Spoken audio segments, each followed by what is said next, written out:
Hey everyone, today I want to show you a game that I genuinely consider one of my most purposeful. It is a Sicilian defense, one of the most combative, theory-heavy openings in all of chess, and I'm aware that for some of you, the moves might feel inevitable, but for another set of eyes, this might be the game that changes how you see chess entirely. At least that's how it was for me. Now, somewhere in the middle game, I made a decision that some players would think about, but probably would not play. Then I made another one, and on move 24, I played the quietest move of the entire game, and my opponent resigned immediately. So let's get into it. So I start off with e4. My opponent plays c5, quickly venturing into Sicilian territory.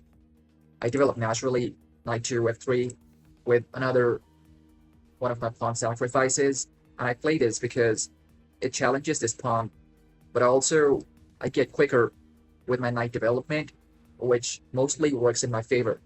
So my opponent captures again. And as you can see, I have developed both of my knights. And my opponent's pieces are still on the back rank. Moving my bishop to c4.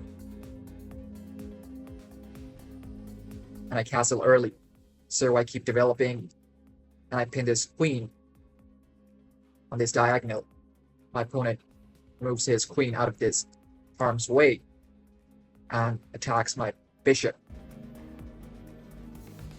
I move my bishop back, and here you can see that my opponent's king is still in the center. Now my opponent starts acting on his development. Now here, my position is sort of like a harmonious concoction. All of my pieces are well coordinated, and my opponent is still very much on the back burner. Now this move, I understand what my opponent was thinking when he played this move. He wanted to block this file or any potential this rook had on his queen. But that gives me the opportunity to unleash an attack in the center and also to capitalize on his king still remaining in the center. Now on move 12, I play knight to d5, sacking my knight right in the heart of the board. Why? Because if my opponent captures, which he does eventually, I would be attacking this knight, and my opponent can't move this knight because my rook is eyeing his queen. So let's see what happens. He captures, and my opponent realizes this. So to create some sort of deviance, he captures my bishop on h4, and I was not in a hurry, so I just captured his knight back. Now, some of you may realize that my opponent's queen can very well move out of harm's way and just attack my knight. Well, if he does that, I don't really have to care about my knight here because I could just very well capture. And if he captures back, I could still just keep capturing, and my opponent is going to lose one of his pieces. Now to avoid losing his rook and transforming into a queen, he has to capture back. But if he does, I will just bring my rook on this 7th rank, and I would be threatening a check. We forgot about this bishop, and I would also be threatening his bishop. So just because his king is staying in the center, it has jeopardized his position immensely. So as you can see, even though I'm down a piece right now, my position is much better than my opponent's. So I think he realized that, and he doesn't play it, but instead he moves his bishop also to creating the prospect of castling for him. But ignoring the threat, I still very well just capture. My opponent captures the knight. I just keep progressing my pawn. Now here, my opponent can obviously not capture with his bishop because the file is open, so he captures with a queen. But if he does that, I will just threaten both of his rook and his queen. But my opponent had to play something. If I were in his position, I would have just castled. But I guess my opponent got a bit greedy with his material. So he does that, and I threaten his rook and his queen. So he moves his queen, and I capture the rook, and still my opponent doesn't castle. Instead, he chooses to capture the bishop back. He should have just castled because to create some sort of chances to attack